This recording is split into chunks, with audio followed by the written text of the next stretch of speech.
সারা বিশ্বে ইহুদিদের সংখ্যা খুব বেশি না।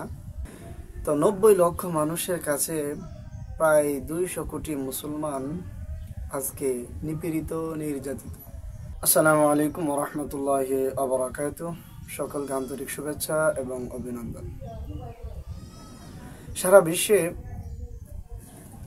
ইহুদিদের সংখ্যা খুব বেশি না, একেবারেই জনসংখ্যার তুলনায় অনেক কম। ইসরায়েলে ইহুদিদের বসবাস বা ইসরায়েলের জনসংখ্যা মোট 90 লক্ষের মতো। তো 90 লক্ষ মানুষের কাছে প্রায় 200 কোটি মুসলমান আজকে নিপীড়িত, নির্যাতিত। এর কারণ কি? আসলে মাত্র 90 কোটি, 1 কোটিও না, ওইরকম একটা দেশের কাছে 200 কোটি মুসলমান হওয়ার পরেও কেন আজকে নির্যাতিত, নিপীড়িত? এর আসলে সঠিক উত্তরটা কি? আপনাদের জানা থাকলে অবশ্যই জানাবেন। আসলে এই জিনিসটা অনেক জানার আগ্রহ যে 200 কোটি মুসলমান হওয়ার পরেও 90 লাখ মানুষের কাছে নির্যাতিত কেন? আমি একটা জিনিস দেখছিলাম ওই দিন, যে ইসরায়েল এমন একটা দেশ, তাদের বিশ্বের যে বড় বড় কোম্পানি, এই কোম্পানিগুলোর মধ্যে তাদের বিনিয়োগ করা আছে। তারা বড় বড় কোম্পানির মধ্যে তারা বিনিয়োগ করে, অর্থাৎ তারা কিন্তু বড় বড় কোম্পানির পার্টনার। দেশটা কিন্তু ছোট। এরপর আমাদের ঘরে ঘরে ইসরায়েলি পণ্যের অনেক সমাহার, অনেক বেশি পণ্য রাখে আমরা নিজেরাই। তার মানে কি? তার মানে ইসরায়েলি পণ্য গুণগত মানে অনেক ভালো, আর আমাদের তৈরি কোনো পণ্য নাই, বা আমাদের মুসলিম কান্ট্রিগুলোর পণ্য ওই রকম ভালো না বা ওই রকম নাই। তাদের পণ্য সারা বিশ্ব জুড়ে অ্যাভেলেবেল পাওয়া যায় এবং গুণগত মানেও অনেক ভালো। তো এই কারণে তাদের পণ্যগুলো কিন্তু মানুষ ক্রয় করতে বাধ্য। সেই জায়গায় আপনিও কিন্তু এই কারণেই ক্রয় করেন।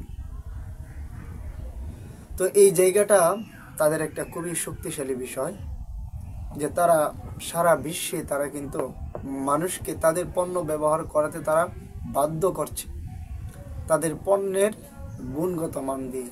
আমরা তো তাদের পণ্য বয়কট করি, মাশাআল্লাহ, কিন্তু বয়কট করি, বয়কটের পরিবর্তে আমরা কিন্তু ওই যে জায়গা থেকে পণ্যটা আমরা নামায় রেখে দেই, ওই জায়গাটাতে কিন্তু আমাদের কোনো পণ্য আমরা উঠাই না। আমরা চাইলে কিন্তু পারতাম। মুসলমানদের অনেক সম্পদ, সারা পৃথিবীর বেশিরভাগ সম্পদই কিন্তু মুসলমানের, তারপরেও কিন্তু আমাদের ওই রকম পণ্য নেই। তাদের মধ্যে জ্ঞানে বিজ্ঞানে অনেক বেশি মানুষ, 90 লাখ মানুষের মধ্যে তাদের বিজ্ঞানী অনেক, বা তাদের উচ্চশিক্ষিত শুধু না, কার্যক্ষেত্রে তাদের শিক্ষা, তাদের কার্যক্রম, তাদের দক্ষতা অনেক বেশি, যা কিনা অন্যান্য দেশ তাদেরকে ব্যবহার করতে তারা বাধ্য।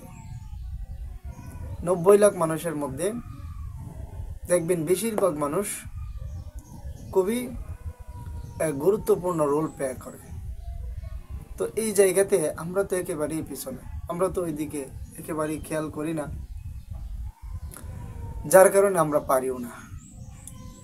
তাদের কাছে আমরা এই জায়গাতেও কিন্তু ধরা।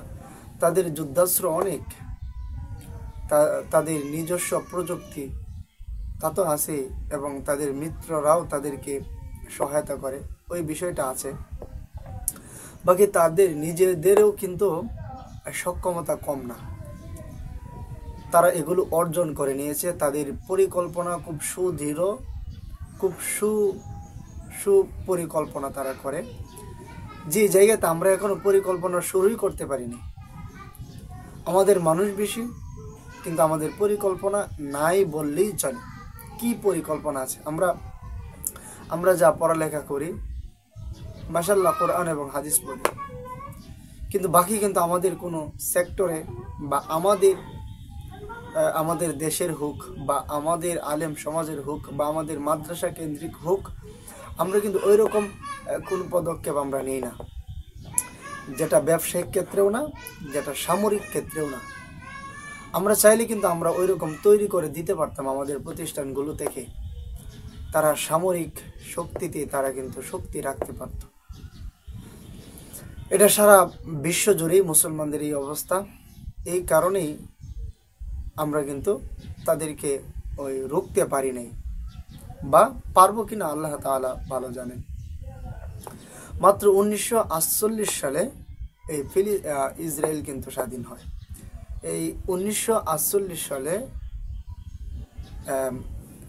স্বাধীন হওয়ার পরে আরব দেশগুলোর সাথে কিন্তু তারা বেশ কয়েকটা যুদ্ধ করে, 5টি বড় বড় যুদ্ধ করে। প্রত্যেকটা যুদ্ধতেই কিন্তু তারা জয়লাভ করে, এবং তাদের যে গোয়েন্দা সংস্থা মোসাদ খুব শক্তিশালী এবং খুব সুদক্ষ।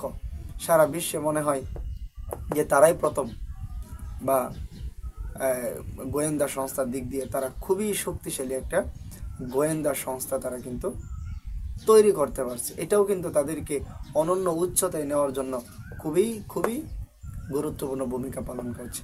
সেই জায়গাতে আমরা যদি তাদের সাথে কম্পেয়ার করি, কোন ক্ষেত্রে আমরা তাদের সাথে পারবো? তারা আমাদের কোরআন গবেষণা করে, তারা প্রস্তুতি নেয়, কিন্তু আমরা কোরআন পড়ি, আমাদের কোনো প্রস্তুতি নেই।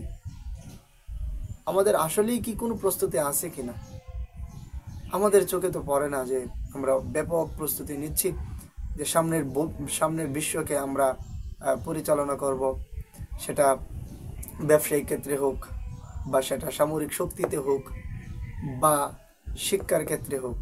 কোন ক্ষেত্রে? সকলেই কিন্তু আমাকে এই বিষয়টা জানানোর চেষ্টা করবেন।